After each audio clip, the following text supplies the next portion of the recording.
Hello guys, ഞാൻ ഇന്നിങ്ങനെ ഒരു വീഡിയോ ചെയ്യാൻ കാരണം എന്താണെന്നറിയോ? എൻ്റെ മൈലേജ് എങ്ങനെ ഉണ്ട്?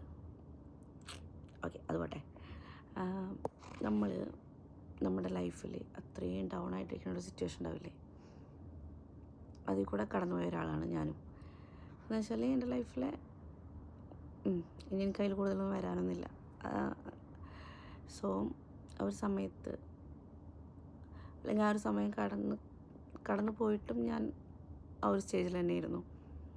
അപ്പോൾ എന്നെ എന്താ പറയുക, എനിക്ക് തോന്നിയത് എന്നെ വീണ്ടും ലൈഫിലേക്ക് കൊണ്ടുവന്നൊരു വ്യക്തി എന്നാണ്.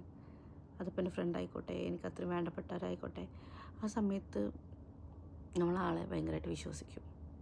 നമ്മൾ എന്താ പറയുക, പ്രയോറിറ്റി കൊടുക്കും ബാക്കി എന്തിനേക്കാളും. കാരണം നമ്മൾ അത്രയും ഒരു വലിയൊരു നഷ്ടം നമുക്ക് വന്നിട്ട് നമ്മൾ പിന്നെ സ്നേഹിക്കുന്നതെല്ലാം, നമ്മളധികം സ്നേഹിക്കില്ലെങ്കിലും നമ്മൾ സ്നേഹിക്കപ്പെടുന്നതെല്ലാം പ്യുവറായിട്ടായിരിക്കും. പേടിയുണ്ടായിരിക്കും. പക്ഷേ അതിന് നിൽക്കേണ്ട ആവശ്യമുണ്ടോ എന്ന് ചോദിച്ചാൽ മനുഷ്യനല്ലേ അല്ലേ? അപ്പം അങ്ങനെയൊക്കെ ആയിട്ട് ഞാനും നിന്ന് ഒരു 6-7 മാസം കഴിഞ്ഞപ്പോഴാണ് എൻ്റെ ഇതിൽ നമ്മൾ ഭയങ്കര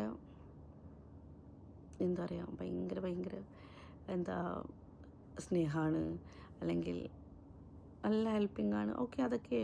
പക്ഷെ അങ്ങനെയൊന്നല്ല.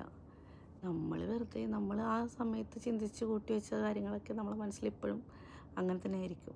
പക്ഷെ ആളതിൻ്റെ ഇടയിൽ എന്തെങ്കിലുമൊക്കെ ചെയ്യുന്നുണ്ടാവും, നമുക്ക് വേണ്ടപ്പെട്ടവർ. പക്ഷേ നമ്മൾ കുറേ കഴിഞ്ഞിട്ടാണ് അതൊക്കെ മനസ്സിലാക്കുക. അപ്പോൾ എന്താ പറഞ്ഞു വരുന്നത് വെച്ചാൽ, ഇപ്പോൾ ഏതൊരു സിറ്റുവേഷനിലും ആ ഒരു സമയത്ത് വന്ന ആളെ നമ്മൾ വല്ലാണ്ട് വിശ്വസിക്കേണ്ട കേട്ടോ.